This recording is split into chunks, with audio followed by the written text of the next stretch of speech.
Okay, ito pong muli ang inyong Pinoy Firearms Instructor na gunsmith din naman. At bago ako bumati at magpasalamat, ay gusto ko lang munang basahin ang tanong ni Colt_733. Okay, siya ay isa nating masugid na subscribers din. Kaya bibigyan natin ng action ito, ng kasagutan. Sabi niya, Sir, bakit yung opinion ng isang viewer na nagsabing double action ang Glock ay hindi welcome? Naintriga ako doon at in-research ko, totoo nga gumagalaw ang striker at dinadala ito pabalik habang hinihila ang trigger. So, bibigyan natin yan ng paglilinaw. Kasi may mga naguguluhan talaga kung double action ba talaga ang Glock. So, bago yan ay gusto ko muna kayong batiin ng isang mapagpalang araw. Tama yung mga ganyang para malinawan tayo. Dahil yan ay naitapik ko na noon, ay parang siguro malabo yung paliwanag ko pa. Kaya may ipapaliwanag muli natin at medyo dadagdagan natin ng paliwanag. Okay, at binabati ko lang ang lahat. Mag-ingat po tayo ngayon dahil tag-init na. Sa Pilipinas man at sa Middle East, lagi po tayo mag-ingat, uminom ng maraming tubig at para palaging magligo para maiwasan ang heat stroke. Ayan, at pasasalamatan ko lamang yung ating 41,200 plus na mga subscribers. Maraming salamat sa pag-share ng ating mga video, sa inyong pagla-like at sa maganda ninyong comment. At lalo tigit pasasalamatan ko yung mga hindi nag-skip ng ads dahil ang motibo ng ating YouTube channel ay para makatulong do sa ating mga beneficiaries na tinutulungan natin na anak ng mga single parent. At ang pag-YouTube ko ay ginawa ko para sa kanila. Hindi ko sila ginamit para gumawa ng content, para pa yung ginamit ko yung ating malit na kaalaman at yung kinikita ng ating YouTube channel ay tinutulong natin sa kanila. At pasasalamatan ko rin si Noli Peace America na nagpadala sa ating premiere videos ng yung una niyang pinadala ay binili natin ng reading glasses ng isa nating estudyante na may problema sa pagbasa, at yung Sir Noli, yung huli mong pinadala, ilalaan naman natin sa mga school supplies sa darating na pasukan. Kaya nagpapasalamat din ako do sa mga nagpadala dito sa ating GCash number. Ito yung ating GCash number. At nakadagdag yan sa kanilang mga pambaon, at sana may mga mabuti pang puso na magpadala uli para madagdagan yung pambili natin ng kanilang mga gamit sa darating na pasukan. Okay, so yan. At sa katanungan ni Colt_737. Okay, unang-una, ano ba yung double action? Pag sinabing double action, check natin ito, ay, yan, ito ay single action. Okay? Wala naman itong bala. Okay, pag ito kinalabit natin, yan, siyempre, pag yan ay may bala, yan ay babalik at magsisingle action na yan. Pero paano naman kung tayo ay nag-chamber load? Yan, nag-chamber load na tayo.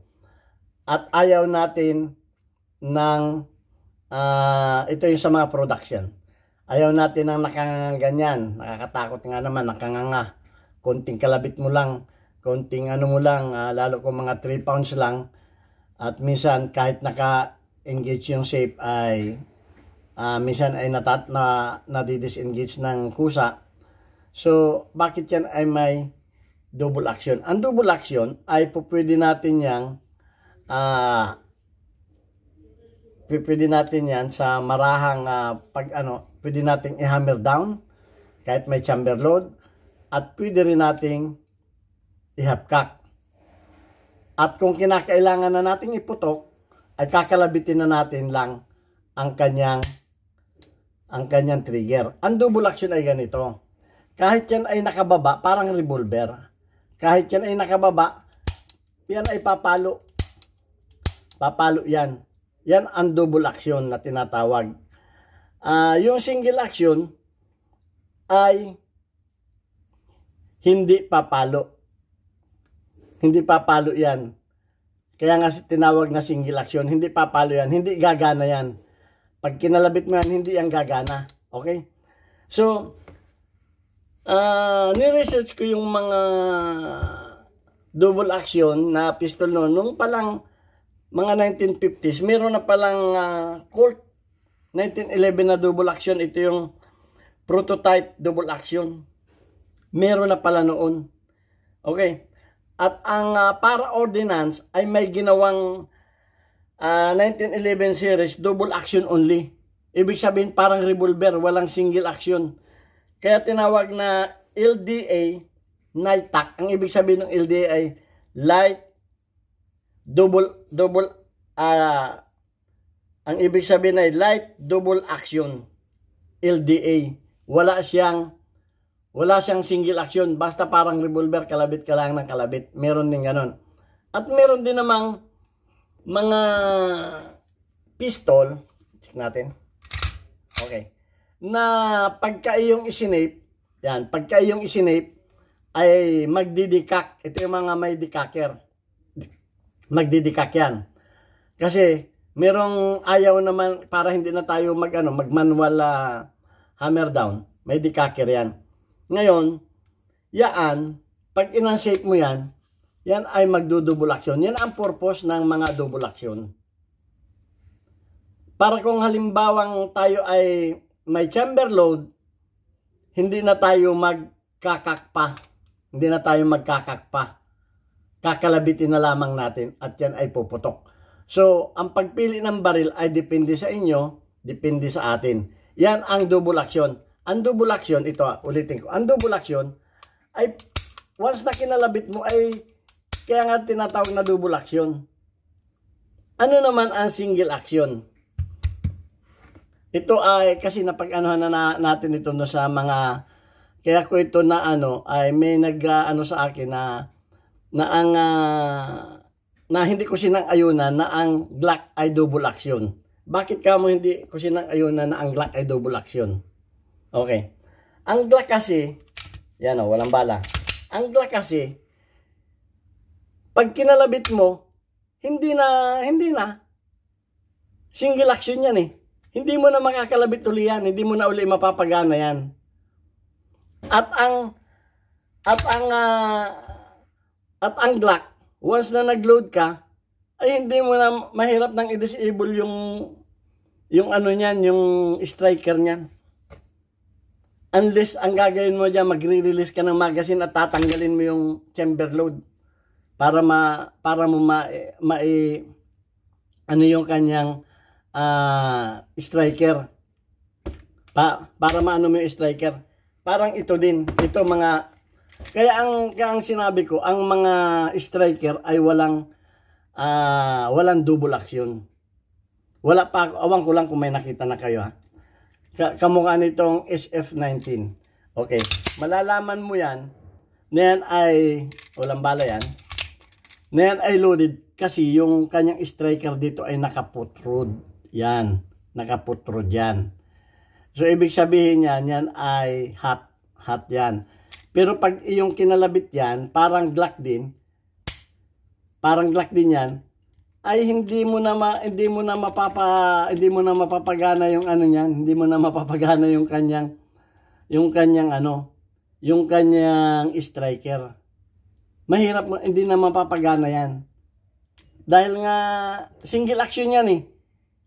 Kahit ang Glock pag sinabing double action, once nakalabitin mo, ay gagana yan. Papalo yung kanyang striker man yan o yan ay the hammer. Parang revolver. Eh, paano mo nasabing double action yan? Oh, hindi po yan double action. Kaya lang ninyo na papagkamalaan na double action, eh kasi nga, itong kanyang, ito napaliwanag ko na ito, itong kanyang striker, pag kinalabit nyo, ay umaatras. Pero hindi po atras, yun ay dumadive pababa. Pababa po ang dive nun. Para yung kanyang striker ay kumawala dito sa kanyang disconnector. Ayan. Hindi po yan, umaatras yan pero palubog. Palubog ang niyan. Kasi nga, halimbawa, ito yung striker niya, ito yung disconnector niya, gaganon yan, pasisid na pa ganon para ito ay pumalo. So, hindi po yan double action. So, yan ang paliwanag ko dyan. Kaya hindi ko matanggap na kung sasabihin ninyo ang mga Glock ay double action, yan po ay single action. At kahit kayo ay mag-research sa Glock, kung may nagsasabing awan ko lang kung may double action na ang, mag-comment din kayo kung mayroon ng double action ang mga striker. So far, wala pa akong nakikita na double action ng striker. Kung mayroon man ay mag-comment kayo na mayroon. Kasi ang ibig sabihin ng double action ay kada kalabit mo ay humahataw yung kanyang firing pin.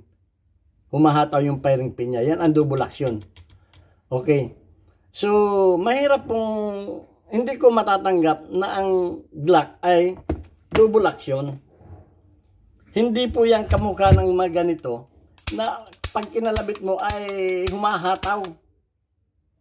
Ito, once na kinalabit mo ng walang bala, hindi nahahataw yan. Hindi nahahataw yan. Wala na yan. Disable na yung kanyang niyan. Hahataw lang uli yan pag kayo ay nag-load.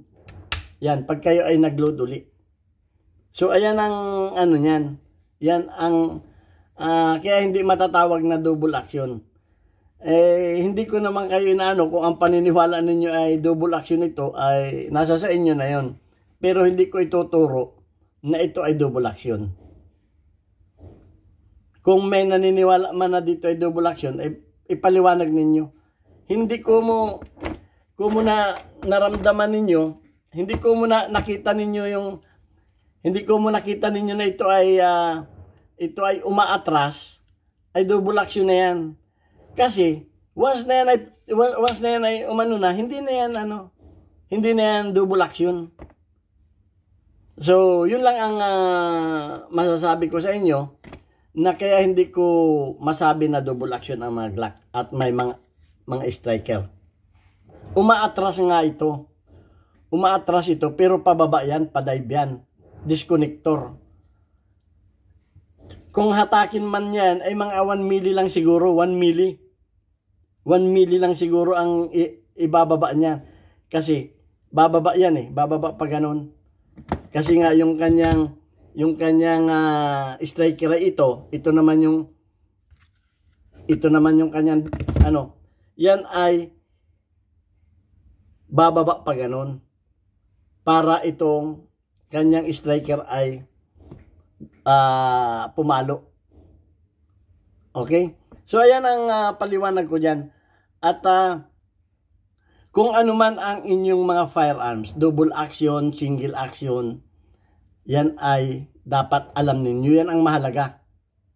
Dapat mahalaga yan na alam ninyo kung yan ay double action, kung single action, at kung paano ninyo mapapanatili ang safety. Dahil para sa akin, delikado ang double action. Dahil merong ibang nag-aakala na naka-hammer down, walang chamber load, ay kulang sa kaalaman, kinalabit. O, lalo't kung hindi nakasave. Kaya, marami ang umaayaw din sa may double action. Kasi nga, pwede kayong magkamali. Kaya siguro yung prototype na ay hindi prototype na 1911 series, double action, 1950 pa pala, ay hindi sumikat, hindi ko nga kilala yun, napanood ko lang, na meron palang ganon. So, ngayon na lang, marami ang may gusto ng dahil may mga dikaker. Kalimitan kasi sa mga sa mga double action ay may dikaker, kamukha nito. Oh, kamukha nito. Pag idinikak mo yan, hindi naman yan puputok. Nakasave yan. Pero once na i-unshape mo yan, at kinalabit mo, yan, papalo na yung yan. Yan ang diferensya. Ang importante niya, know your gun. Okay? So, ito. Sa paniniwala ko, hindi ko sinasaklaw yung inyong paniniwala, na ang Glock ay double action. Malayong malayo pa sa double action. hindi ko mo i-disengage niya yung kanyang striker, dinidisengage niya sa pamamagitan ng pagbaba ng kanyang disconnector ay double action na. Malayo pa maging double action itong mga striker. At wala pa nga akong alam na striker na double action so far. Kung meron kayong alam ay sabihin ninyo, kamukha nito, single action yan. Okay? Ito. Ayan yung kanyang, makikita ninyo yung kanyang striker. Okay, kakalabitin ko. Wala na. Pero hindi mo na mapapagana yan. Hindi mo na mapapagana yung kanyang striker. Kahit kalabitin mo ng kalabitin yan. Wala na. Hindi mo mapapagana yan. Ito may grip safety din ito. Parang 1911. So ayan ang mga yan ang mga single action na hindi ko masasabi na double action.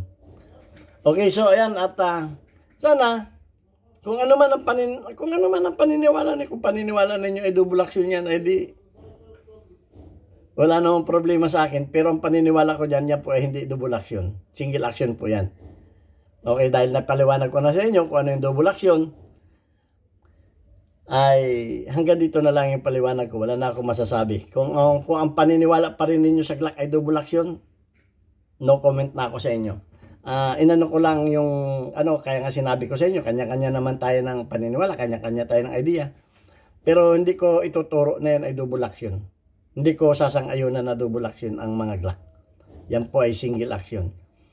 At kung may mabasa man kayo basahin ninyo ang history ng Glock, kung may masabi na ang mga yan ay double action, ay hindi pa rin ako maniniwala. Kasi to see is to believe. Ako kasi, kung may mga mag-comment pa rin na YouTuber na yan ay double action, ay hindi ako maniniwala. Kasi, to see is to believe. Sige nga. Paganahin mo nga ito. Paganahin mo nga. So, ayan. At gusto ko rin lang yung comment ni Ronel Rigores. Ang sabi niya, sana matry nyo sir kung anong accurate ang tama sa target gamit ang 45 ECP 9mm Glock range 30 meters, 40 meters. So, hindi ko magawa yan na makapag-firing kasi unang-una, ako ay sobrang busy dito sa aking maliit na shop. Ang dami kong baril na ginagawa. Wala akong time. At ang pangalawa, wala rin akong taga-edit. Siyempre pag kung mapapansin ninyo aking mga videos, hindi man edit dyan. Pag may tumawag, maririnig ninyo may tumawag. Pag may dumating, wala po akong time mag-edit. Ang aking video, pagkatapos upload. Wala akong time mag-edit at mag-upload. So, ayan ang ang isa pa, hindi tayo pwedeng mag-video doon sa range pag may mga pumuputok na mga Arabo. Dahil ang mga Arabo, ayaw nila na may nagbibideo sa loob. Bawal po silang mahagip ng camera. Makakasuhan tayo. Yun ang isa pa. Ayaw nila na may nagbibideo habang sila'y pumuputok. Public yan eh. So, yun pang isang dahilan. Kaya, hindi tayo makapag-video doon. Kung makatiming man tayo na walang pumuputok doon na Arabo, ay pag may biglang dumating, mapapatigil tayo. Mapipilitan tayong huminto kaya hindi pa tapos yung ating video. So, napakahirap pong kumuha ng timing sa aming range. Dahil nga ang customer ay dire-diretso ang dating. Okay, pag sarado naman itong aming hindi naman tayo pwedeng pumasok doon. Pagka-close ang ating range. So, ayan. At babasahin ko lamang yung ating community spotlight. Pero pag may nagkameron tayo ng time, gagawin din natin yan. Okay, so weekly highlight of your most engaged audience members including your top commenters. Okay, shout out kay Son Angelo. Meron kang 88 engagement. Shout out din kay Dean Gilbert. Meron kang 11 engagement. Shout out din kay Alfredo Molihar. Meron kang 35 engagement. Shout out din kay Alias Baby, meron ka ng 9 engagement. At shout out kay Norman Paul, meron ka ng 43 engagement. Okay, maraming salamat sa inyo. At sana nabigyan kayo ng linaw dito sa ating maliit na pagpapaliwanag. At kung ano man ang inyong mga paniniwala, ay hindi ko naman niya sinasaklaw. Kanya-kanya tayo ng experience, kanya-kanya tayo ng ideas. At least, yung sa akin ay nasabi ko. Okay, thank you very much sa inyo. God bless us all.